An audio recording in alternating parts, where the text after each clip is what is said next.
ராஜயோகம் டிவி நேயர்கள் அனைவருக்கும் வணக்கம். நம்ம ராஜயோகம் டிவியில் தினம் தினம் ஒரு ஆன்மீக தகவலை தெரிஞ்சுட்டு வரோம். அந்த வகையில் இன்னைக்கு ஆன்மீக தகவலை எடுத்து சொல்றதுக்காக ராஜயோகம் புகழ் ராஜயோகம் டாக்டர் கே ராம் சார் அவர்களை வெல்கம் பண்ணிடலாம்.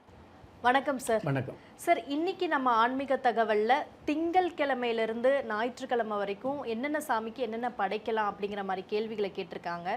குறிப்பாக பார்த்தோம் அப்படின்னா காலகாலமாக அந்த தேங்காய் பழம் வெத்தலை பாக்கு வச்சு தான் படைக்கிறது உண்டு. ஆனால் இந்தந்த கிழமைகளில் இந்தந்த இதை படைச்சோம்னா இன்னும் மேன்மையாக இருக்கலாம் அப்படின்னு சொல்லிட்டு நீங்கள் சொன்னால் கரெக்டாக இருக்கும் சார். அதை பற்றி சொல்லுங்கள் சார்.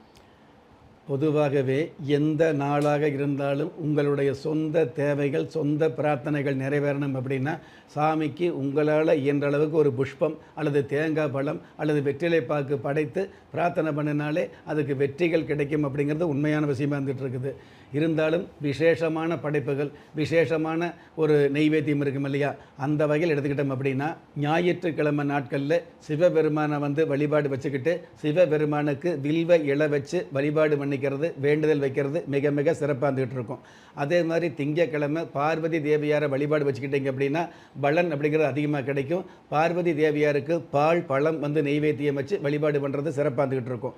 அதுவே செவ்வாய்க்கிழமை முருகப்பெருமானுக்கு செவ்வாழை அப்படின்னு சொல்லக்கூடிய வாழைப்பழங்கள் பல்வேறு பழங்கள் இருந்துகிட்டு இருந்தால் கூட செவ்வாழை பழத்தை முருகப்பெருமானுக்கு படைச்சு நீங்கள் பிரார்த்தனை வச்சுக்கிறது மிக மிக சிறப்பாக இருந்துகிட்டு இருக்கும். புதன்கிழமையை பொறுத்தளவுக்கு புதன்கிழமை நாளில் பெருமாளை வேண்டிக்கிட்டு அச்சு வெல்லம் சம்மந்தப்பட்ட விஷயங்களை படையல் போட்டு நெய்வேத்தியம் செய்து பிரார்த்தனை பண்ணுறது சிறப்பாக இருந்துகிட்டு இருக்கும். வியாழக்கிழமை குரு பகவானை நினச்சி அல்லது தட்சிணாமூர்த்தியை நினச்சி கொண்டக்கடலை என்று சொல்லக்கூடிய சுண்டக்கடலையை சுவாமிக்கு படைச்சு நீங்கள் பிரார்த்தனை பண்ணிச்சுக்கிறது வேண்டுதல் வைக்கிறது சிறப்பாக இருந்துகிட்டு இருக்கும். அதே மாதிரி வெள்ளிக்கிழமை பெண் தெய்வம் எந்த தெய்வமாக இருந்தாலும் வேண்டுதல் வச்சு சர்க்கரை பொங்கல் தானம் செய்கிறது சர்க்கரை பொங்கல் நெய்வேத்தியம் வைக்கிறது சிறப்பாக இருந்துகிட்டு இருக்கும். அதே மாதிரி சனிக்கிழமையை பொறுத்தளவுக்கு கல்யாணமாகாத தெய்வம் அப்படிங்கிற பிள்ளையார் அல்லது ஆஞ்சநேயர் இந்த மாதிரியான கடுமையான தெய்வங்களை வழிபாடு வச்சுக்கிட்டோம்னா பெருமையான வாய்ப்புகள் கிடைக்கும் அப்படிங்கிற உண்மையாக இருந்துகிட்டு இருக்குது. அதில் குறிப்பாக சனிக்கிழமை நாளில் ஆஞ்சநேய பெருமாளுக்கு வெண்ணெய் சாத்தி வழிபாடு வச்சுக்கிட்டீங்க அப்படின்னா உங்களுடைய எண்ணங்கள் நிறைவேறக்கூடிய ஆசைகள் நிறைவேறக்கூடிய உங்களுடைய எண்ணங்கள் வெற்றியாக பரிணாமிக்கக்கூடிய ஒரு அமைப்புகள் அதிகமாக இருந்துட்டு இருக்கிறதாக சாஸ்திரம் சொல்லி வச்சிருக்குது.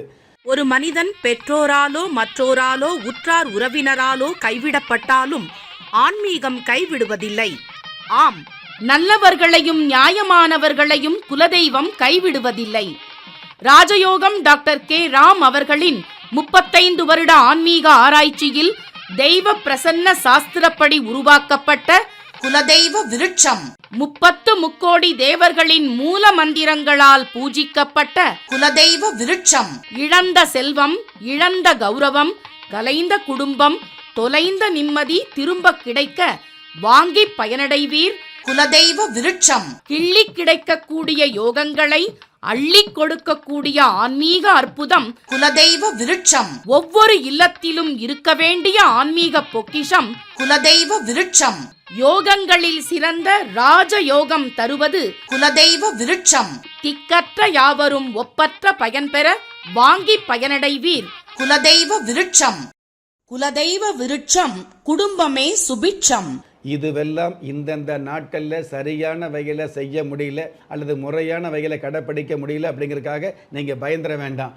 உங்களால் முடிஞ்ச அளவுக்கு ஏதாவது நைவேத்தியம் பண்ணலாம். அல்லது சுவாமிக்கு பார்த்தீங்க அப்படின்னா உங்களுடைய வீட்டில் இருக்கக்கூடிய சமையலுக்கு வச்சுக்கிற அரிசி இருக்கும் இல்லையா, அந்த அரிசி ஒரு கைப்பிடி எடுத்து அதாவது தளவாழை இலையில் வச்சு சுவாமிக்கு நெய்வேத்தியம் பண்ணலாம். அல்லது அரிசியில் கொஞ்சமாக எடுத்து ஒரு வெத்தலையில் வச்சு வெத்தலை பாக்குக்கு மேலே அரிசியை வச்சு அந்த அரிசியை பார்த்து நீங்கள் நமஸ்காரம் வச்சுக்கிறது வேண்டுதல் வைக்கிறது சிறப்பாக இருந்துகிட்டு இருக்கும். இது எல்லாவற்றுக்கும் மேலாக சுவாமிக்கு முன்னாடி ஒரு நிறசொம்பு தண்ணி வைக்கிறது மிக மிக உன்னதமாக இருந்துகிட்டு இருக்கும்.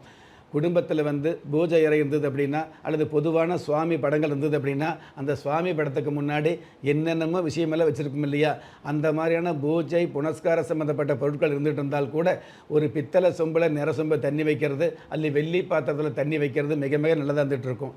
இது எல்லாவற்றுக்கும் மேலாக இந்தந்த நாட்களில் இந்தந்த ஒரு பொருட்களை இந்தந்த பண்டங்களை நம்ம நெய்வேத்தியம் பண்ணுறோம் அப்படிங்கிறதுக்கு மேலே எந்த நாளாக இருந்தாலும் எல்லா நாட்களுமே உங்களுக்கு தொல்லைகள் அண்டாமல் இருக்கணும் அப்படின்னா பிள்ளையாருக்கு முன்னாடி நெல்லிக்கனி வைத்து வழிபாடு வச்சுக்கிட்டீங்க அப்படின்னா உங்களுடைய தொல்லைகள் கிள்ளி எறியக்கூடிய பாக்கியங்களை நிச்சயமாகவே உணர முடியும் அப்படிங்கிறது நிதர்சனமான உண்மை. Super sir. நம்ம ஆன்மீக தகவல்ல திங்கக்கிழமையிலேருந்து ஞாயிற்றுக்கிழமை வரைக்கும் என்னென்ன மாதிரி பூஜை புனஸ்காரங்கள் வச்சு சாமியை வந்து வழிபடலாம் அப்படின்னு யாரும் சொல்லாத நிறைய விஷயங்கள் வந்து நீங்கள் சொல்லியிருந்தீங்க சார். இது ஆன்மீக ரீதியாகவும் மக்களுக்கு ரொம்ப பயனுள்ள வகையில் வந்து அமைஞ்சிருக்கும் சார்.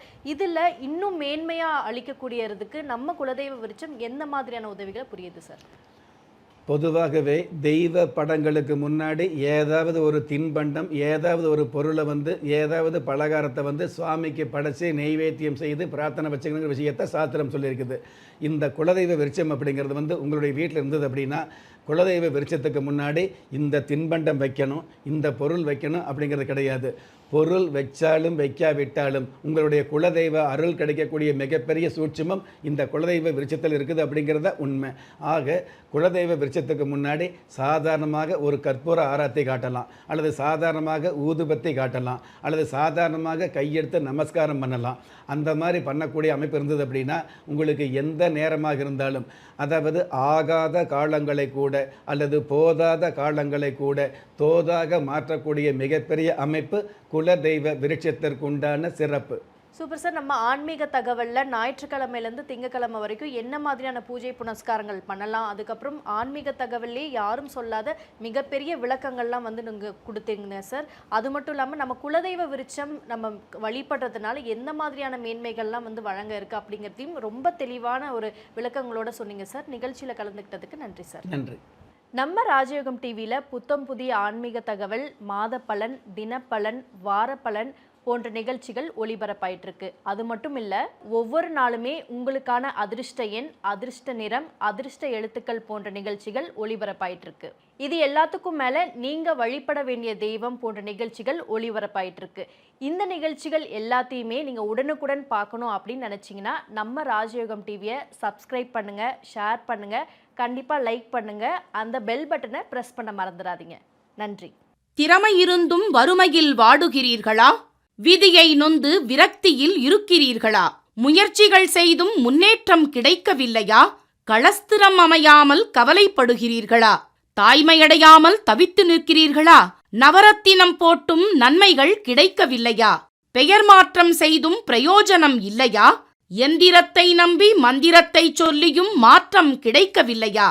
எண்கணிதத்தை நம்பி எழுத்தை மாற்றியும் ஏற்றம் கிடைக்கவில்லையா? வாஸ்துவை நம்பி வாசலை மாற்றியும் வளம் காணவில்லையா? ஹோமத்தை வளர்த்து யாகத்தை செய்தும் யோகத்தை காணவில்லையா? திரும்பிய பக்கமெல்லாம் திண்டாட்டங்களையே சந்தித்த உங்களை யார் கைவிட்டாலும் ஆன்மீகம் கைவிடாது. ஆம், அண்ட நிழலுமில்லை, ஆதரிக்க யாரும் இல்லாதவர்களை குலதெய்வம் கைவிடுவதில்லை. கிள்ளிக் கிடைக்கக்கூடிய யோகங்களை அள்ளிக் கொடுக்கக்கூடிய ஆன்மீக அற்புதம் குலதெய்வ விருட்சம். திக்கற்ற யாவரும் ஒப்பற்ற பயன்பெற வாங்கி பயனடைவீர். குலதெய்வ விருட்சம். குலதெய்வ விருட்சம், குடும்பமே சுபிட்சம்.